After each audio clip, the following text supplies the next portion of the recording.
आज से 1.5 साल पहले एक नया तरह का कंटेंट इमर्ज हुआ, which was literally me characters. Understand the pain?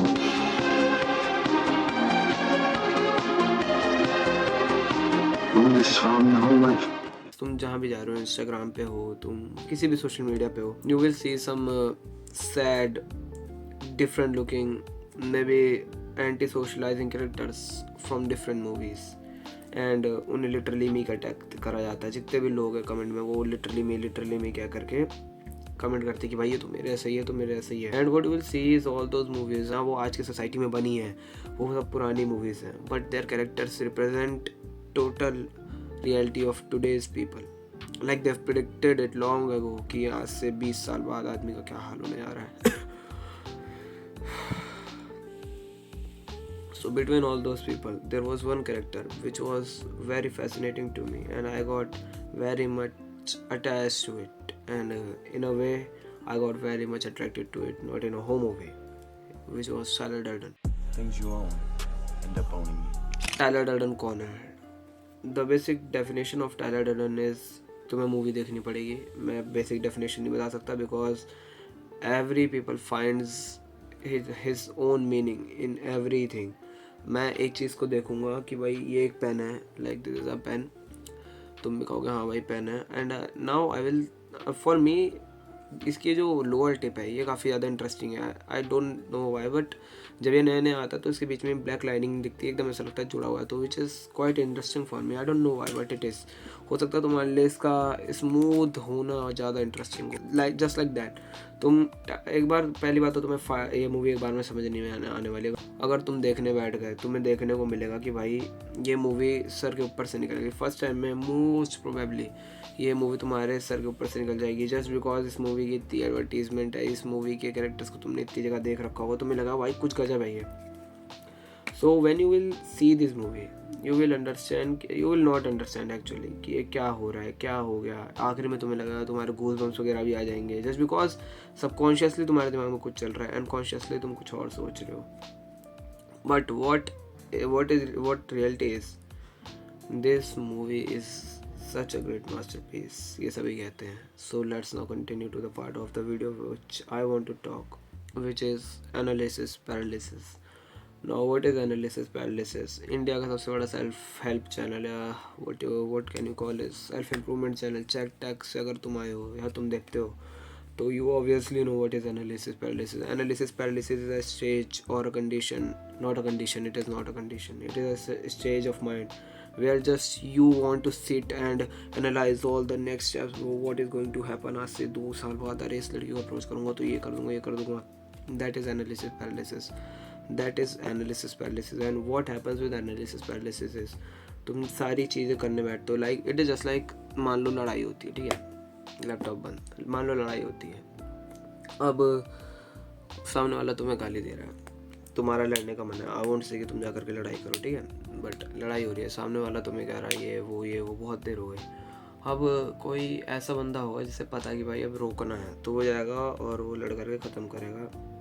But जो एनालिसिस पैरालिसिस वाला बंदा होगा वो उठेगा, वो एक्चुअली उठेगा भी नहीं, वो वहीं बैठा रहेगा और सोचेगा ये बंदा ये बोल रहा है तो मैं उठूँगा तो मैं मारूंगा तो ये हो जाएगा, मारने से.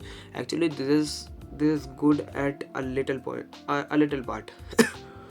Actually this is good at a little part कि जब तुम बैठ करके सोच रहे हो और तुम कोई ऐसा एक्शन नहीं ले रहे जिसमें तुम्हारी ज़िंदगी बर्बाद हो सकती है. लाइक तुम्हारे पास एक नाइफ हो और तुम जाकर के उसको मार दो, this is not even an option, this should not be an option. Like तुम्हारे पास चाकू है, तुमने, this should not be even an option for you until unless तुम्हारी जान पे बात आ रही. मुझे नहीं लगता किसी को मानने की ज़रूरत है, but you know what I am saying कि तुम किसी चीज़ को ओवर रैशनलाइज ना कर दो कि भाई तुम्हारे, मान लो दोस्ती हैं, तुम्हारे दोस्त है वो तुम्हें लगातार बिट्रे कर रहे हैं, तुम्हें पीछे से पता चलता है उसने तुम्हारी उससे चुगली कर दी, तुम्हें पीछे से पता चलता है उसने तुम्हारी उससे चुगली कर दी, उसने तुम्हारा वो सीक्रेट बता दिया, वो बता दिया.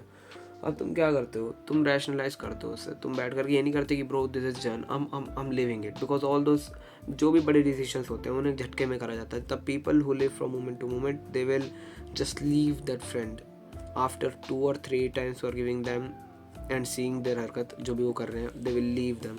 But what are you doing is you are sitting there and हाँ उसने इस बार तो बोल दिया बट शायद अगली बार ना बोले, अगली बार ना बोले, हो सकता है इस बार, हो सकता है गलती से निकल गया. ऐसा नहीं है. कोई भी तुम्हारे ऊपर ऐसी बड़ी बात तुम्हारे बारे में ऐसे नहीं बता देगा कि एक झटके में आकर वो बता दे और उसके मुंह से गलती से निकल गई हो. तुमने उसे बोला भी होगा जबकि भाई देख ये बात फैलनी नहीं चाहिए, but he still told them and not you think कि भाई अरे कोई नहीं आ रही है तो गलती से हो गया होगा. So you over rationalise the thing into your own favour कि भाई ये मेरे तरीके में आ जाए कैसे भी करके, जबकि वो चीज़ तुम्हारे तरीके में नहीं है. तुम फिर भी उसे ओवर रैशनलाइज करके अपने तरीके में रखना चाहते हो कि हाँ भाई ये मेरे तरीके में आ जाए. सो that is analysis paralysis. And what is one of the worst effects of analysis paralysis is you become dead. You literally become mind dead. You just see everything going out of control from your own hands. जब तुम कुछ ज़्यादा ही analyse करके एक कदम रखने लग जाते हो, तुम देख पाते हो तुम्हारे हाथ में एक भी चीज़ नहीं, because your ability to think at that particular time and take the 100% best action according to that scenario just loses. Your mind just loses that ability to take the best decisions at the right moment. That happens when you do analysis paralysis all the time. And you don't leave something which is bad for you. Like ये तो ऐसे ही है कि मैंने ज़्यादातर लोगों को देखा जो शराबी होते हैं, वो 2-3 हफ्ते में 2-3 बार शराब पियेंगे. But what they will say is ये शराब की आधी ढक्कन है एंड इसे पीने से लीवर साफ़ होता है. लीवर साफ़ होता है. Bro shut up. लीवर साफ़ होता है तो लीवर गल रहे हैं वहाँ पे बैठ करके, तू लीवर साफ़ करने की बात कर रहा है. दैट इज़ एनालिसिस पैरालिसिस का बेस्ट एग्जांपल जो कि मैं दे सकता हूँ. Like you rationalise the thing in your own favour कि भाई बेकार भी चीज़ है मैं उसे अपने फेवर में रैशनलाइज करके अपने आप को मना लूँगा कि भाई वो तो मेरे लिए बेस्ट है.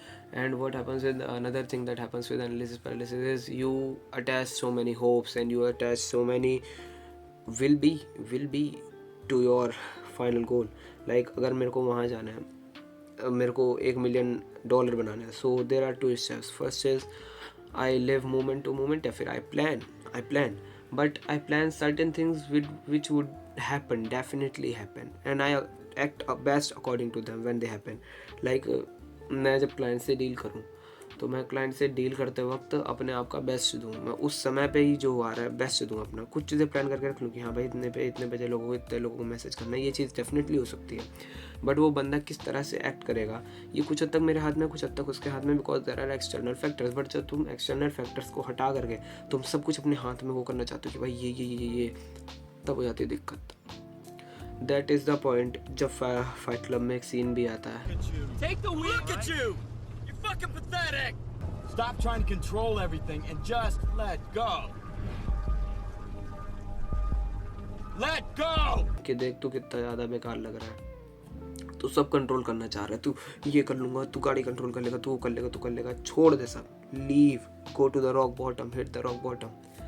Leave everything and just evolve. And there is another scene which is we always try to be perfect. Why we have to be perfect? Let's just evolve. So you can do the best decisions at the right moment. I think it is an opinion जो कि मैं खुद पे apply कर रहा हूँ इस समय कुछ दिनों से, एंड ठीक ठाक रिजल्ट आ रहे हैं. तुम भी कर सकते हो. अगर नहीं करता तो तुम डेफिनेटली चेंज कर सकते हो. Your life, your decisions.